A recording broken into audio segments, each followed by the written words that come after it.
I'm Shar Banerjee, and this is Books That Built Me. I'm an ex-executive turned to leadership coach specializing in people managers. My job is to get people out of that manager headspace and into their leadership growth space. I typically work with clients to build their leadership DNA and their self-leadership muscles in group programs or one-to-one coaching. But on this show, we dive deep into the stories of other leaders. And it all starts with a book that they believe has fueled their passion, influenced their decisions, and now these book lessons have become life lessons. Welcome to Books That Built Me. Today, we're in conversation with Milam Miller. And in today's episode, we're going to be discussing Dale Carnegie's How to Win Friends and Influence People, the only book you need to lead you to success. I'm so glad you could join us. Here we go. Okay, so let's kick it off. You ready? Let's do it. Let's do it live. Cool. So we've got an absolute treasure of a book on our hands, Dale Carnegie's How to Win Friends and Influence People.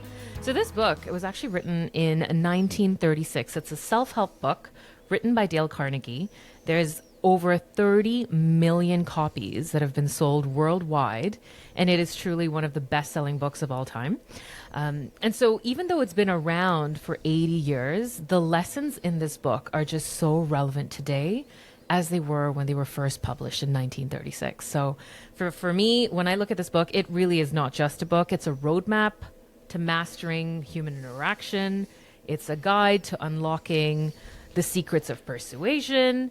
You know, there's a bit of sales element here too. It's a manual for building connections that are meaningful, not just in your professional lives, but in your personal lives as well. And so truly, we are embarking on a timeless classic here today. Joining me in studio is Milam Miller, founder of BCK, which stands for Be Confident and Kind. And this is a private mantra turned to a public movement. Welcome, Milam. Thank you, Shar, for having me. Oh, yeah. I'm so excited to have you. So let's kick it off. I mean, this book was, you kind of toyed with it. You were like, maybe this one or the other one. But when it came down to it, you said this was the one that we want to talk about. And so my first question for you is like, what initially drew you to this book and how has it impacted your personal and professional life? Sure. So I think I first heard of this book when I was 15 years old. And I had recently either been recruited to or like saw a flyer in the school hallway about speech and debate. And I probably hesitantly was like, I guess I'll go check that out. But there's probably a fear element of like, that's nerdy or that's not cool. But Right. like, I thought it was cool. And I was like, I was curious. I was like, I need to go and explore my nerdiness. So yeah, I recall going to like a weekend workshop, and this older gentleman at the time, right? I was a 15-year-old boy, was like, this book by Dale Carnegie. I'd never heard Dale's name. He's like, it's been around since the 1930s, as you mentioned. Yeah. And I was thinking, oh my gosh, this book has got to be like it's outdated. No way. And something led me to the book. And again, probably human curiosity. Curiosity is a core value of mine.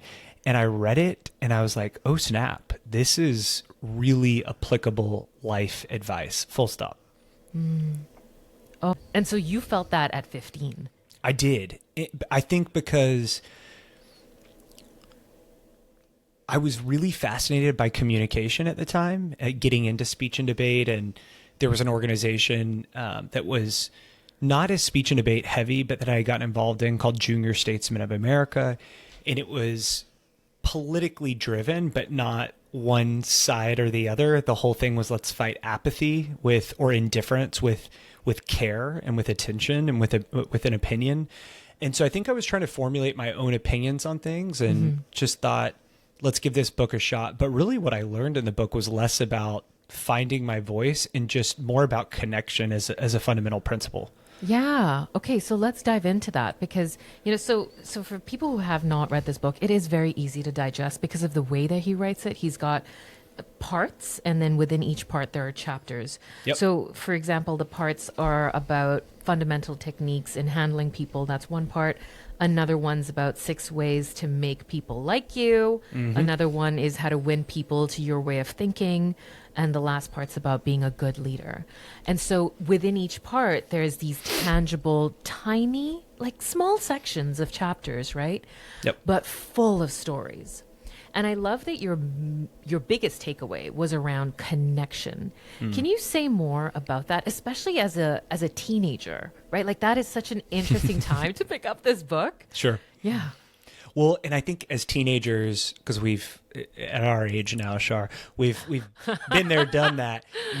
There's typically, at least maybe this was my teenage rebellion. There's a resistance, like a pushback, and I think I wanted to prove that elder gentleman wrong, and then I was like, oh, actually, like he's wise, like he's onto something here, and Dale was too.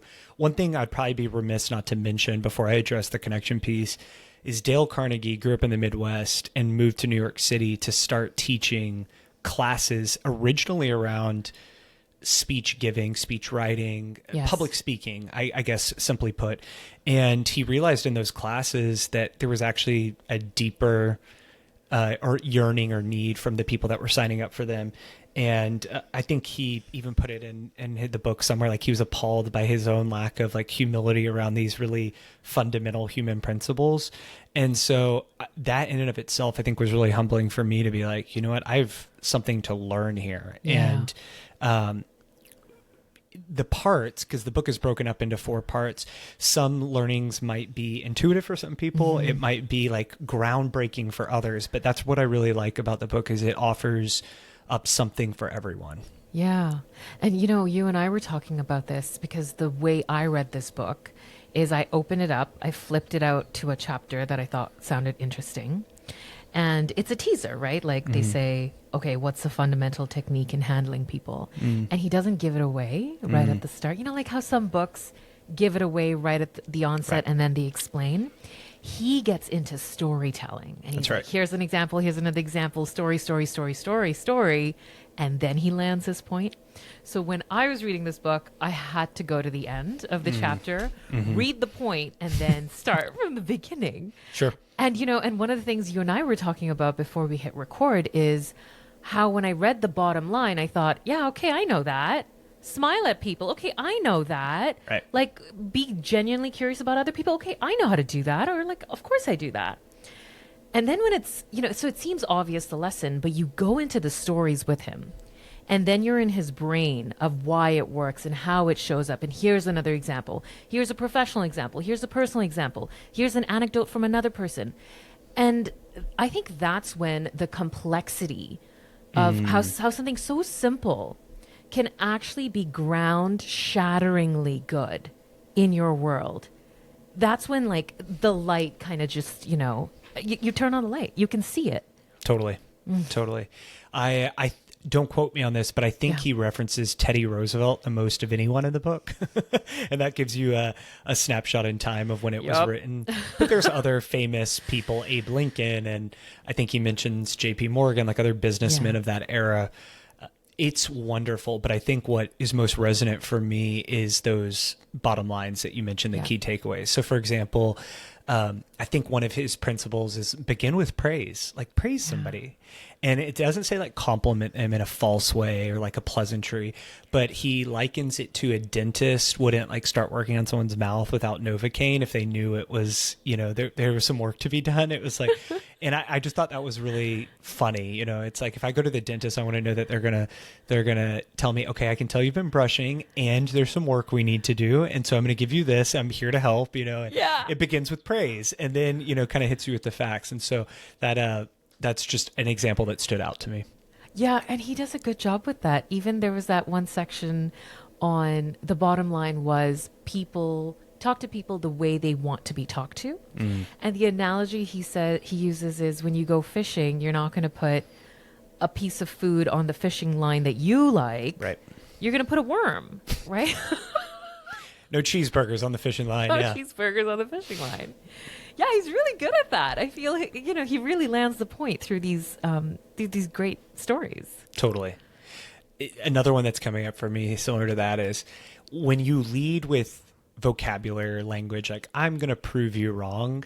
It's basically signaling to the other person, I'm smarter than you. And nobody wants to be on the receiving end of that. I doubt many people want to be in like smarty pants, like the giving end of that. So being able to empathize with your audience and seek to understand, not seek to prove. Yeah, I remember that part. Is that the part where he says, like, you just can't win an argument? Yes. Right. Yeah. Like if you win, you've lost because the other person's lost dignity. And how much are you truly winning? Totally. And if you've lost, then like that also doesn't feel really good. And so the bottom line for him is like, don't get into an argument. Well, exactly. Don't go into it thinking you can win. And to bring this back to 15-year-old Milam, I think at that point in time, I'm a highly competitive person. I thought, I want to win every argument. And that's where this book had such a profound shift in me of, does it really matter if you get this theatrical victory in speech and debate, or is it really about creating goodwill? Now, learning that lesson then served me later in the workplace, because I would rather have goodwill with colleagues or clients than like feel as if though I'm winning at some, false narrative or debate that everyone has a perspective to offer. It's not about winning. It's about listening. Yeah. And understanding. Yeah. And, that's actually bringing up another point where he talks about the importance of theatrics, but not in a debate, not in a fight where you want to win, but the importance of theatrics in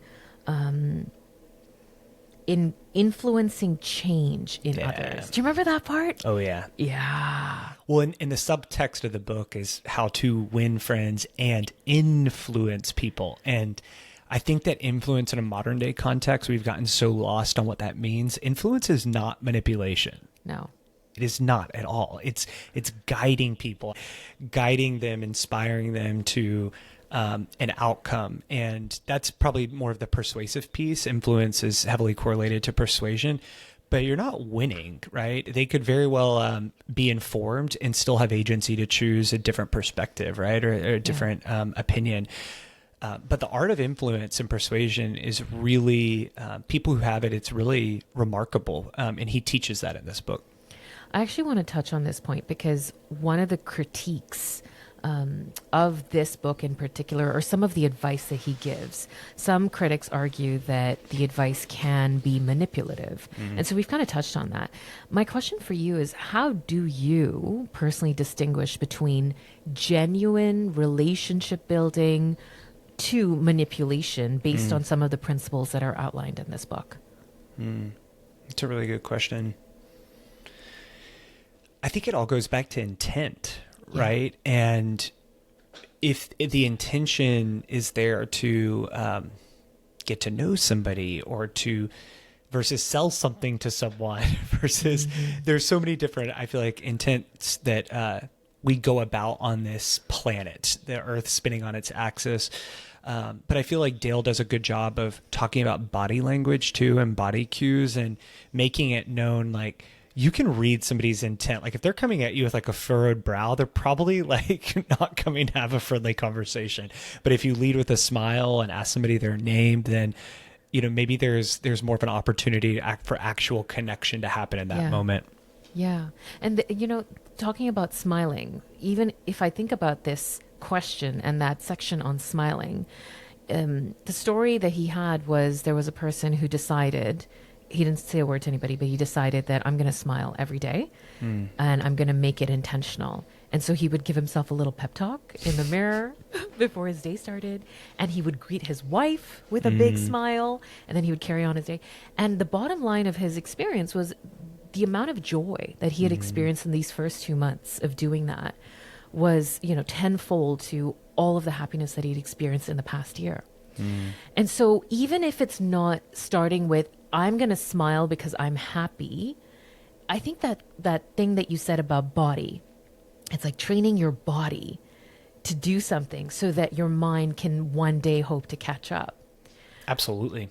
Yeah. Studies have shown that when we smile on the phone, if we're like old school or even on like speakerphone, if we smile while we're talking into the receiver, then the person on the other end of the line receives us with more warmth and with more empathy and compassion. And those are factors of charisma, which is a theme that's very near and dear to me. And so I find that smiling should never be forced, but it is a universal sign across every culture of like, hi, I come in goodwill, not I come here out of threat. So a smile has the power to make somebody's day. And that's the bottom line for me. Yeah, for sure. There was even that quote he said of a different culture that said, without a smile, you shouldn't be opening up a shop. Something like that. Like if you are a small business owner, that smile's got to be on your face because that's what people want, are craving for, are looking for. Sure. Okay, total aside here. Go. My wife and I got something framed recently, baby nursery, right? We have some art that needs to get up on the walls. Okay. And I went to this small business owner who we decided to use to get these prints framed.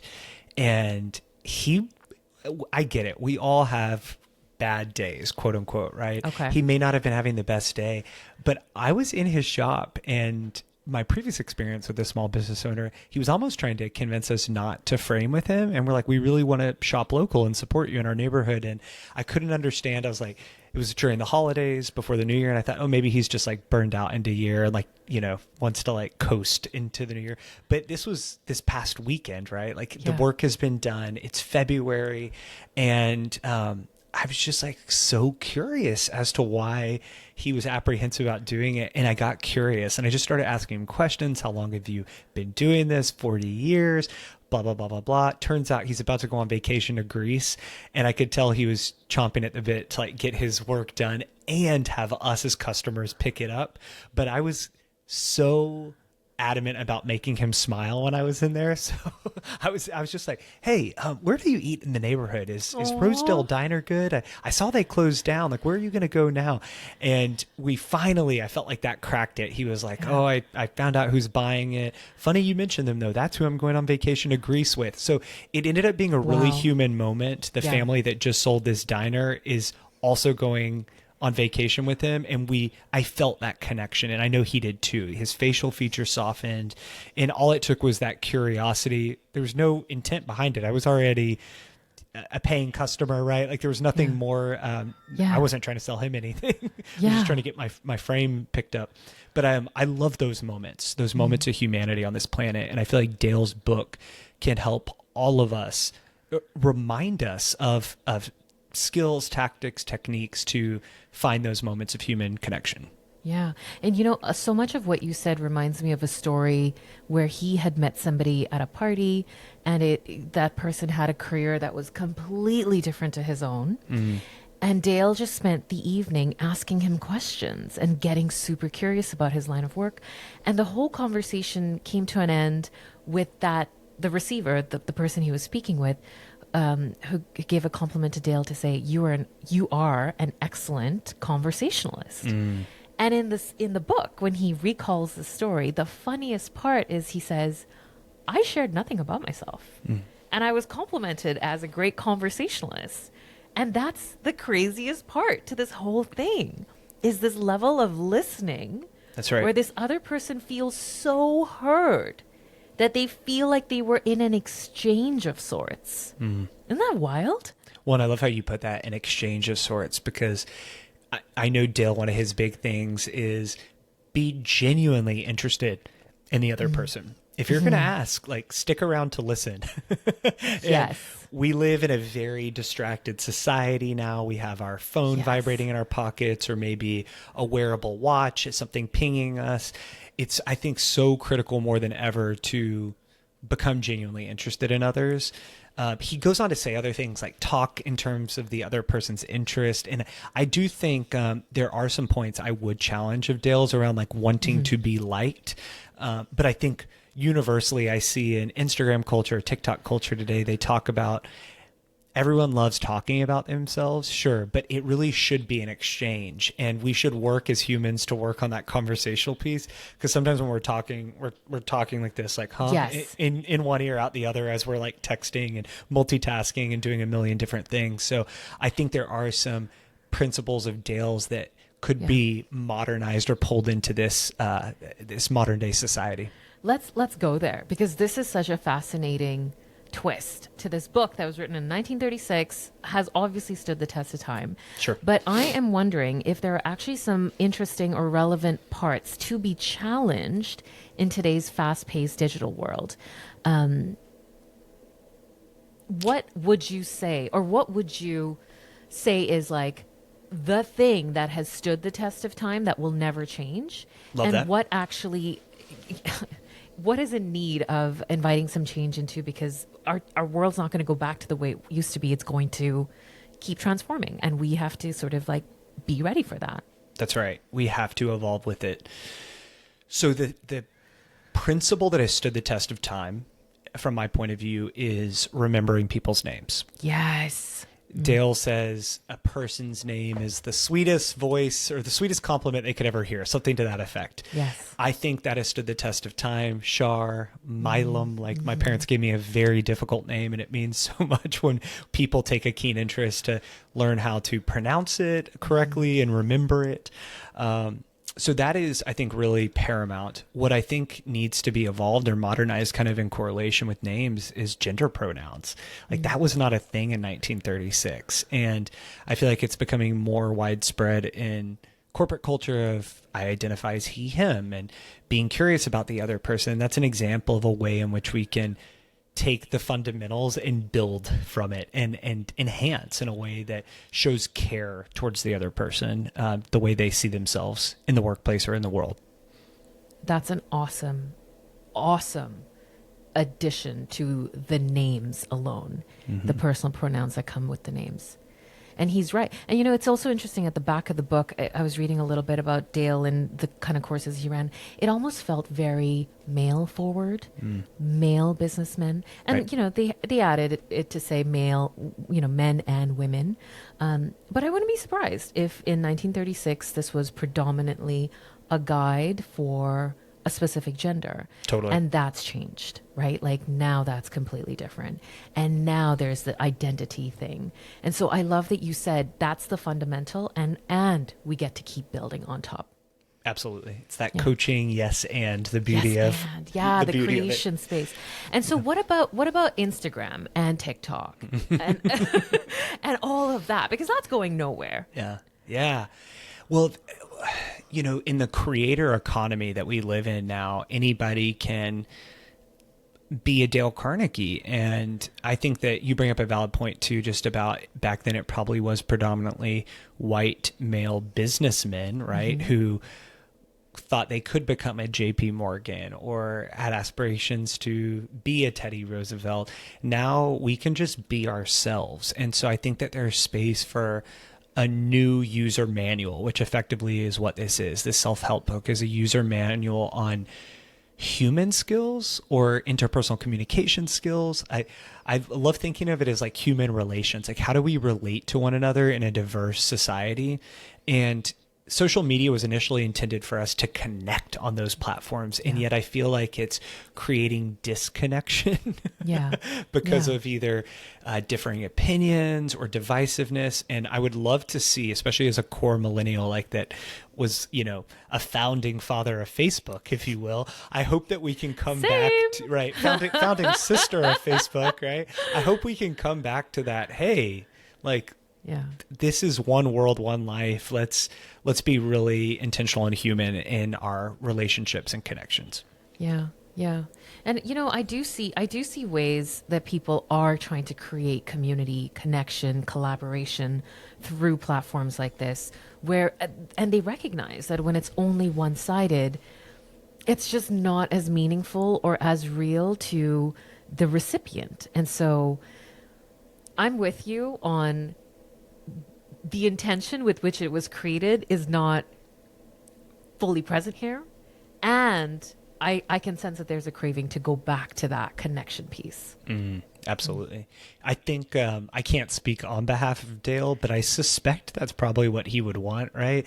In his own business ventures from the Midwest to bright lights, big city of New York, I think he himself, what evolved for him or what opened up was this even like self-reckoning of, oh my gosh, it's not just about public speaking. It really is about human skills, these human relations. And so he evolved, he adapted his business. And I think that over time, social media, the way in which we use the platform, it's going to evolve too. And there's going to be less of a fixation on likes and more on actual like commentary and conversations, even if it remains in platform and thread, taking it off platform to be like, hey, I want to meet you live. Like I want to, you seem like my cup of tea, or like we share similar values. How can we make this not just a hiding behind a digital facade, but actually getting to meet, even if it's meeting in this forum, like a digital meetup, but I'm actually seeing you live. We're having a conversation and it's real.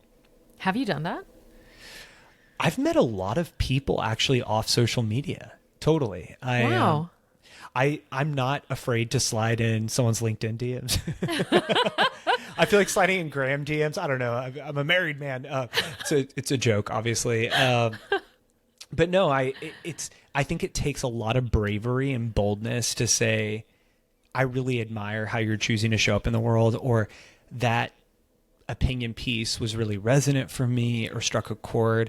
Would you be willing to have an informational coffee chat, right? Or a Zoom session? Or if you have fatigue from video calls, like, could we do a walk and talk for 15 minutes?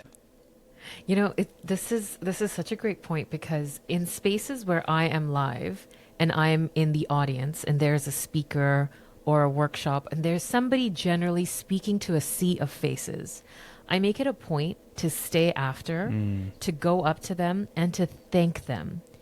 And it's that human to human, like, even though they saw a sea of faces, there were many connections made in that moment. And so this is my way of representing that for everybody, and just like the thank you that comes with that. But I actually never considered doing that in the digital world. But it's the same concept, isn't it? It's the same concept. Yeah. I think that's beautiful you do that, Shar, because a lot of people would race to the bathroom, the water fountain, their Uber's already waiting outside, right? You name it. And so we have these tools and resources at our disposal, right? Why not connect in the digital world?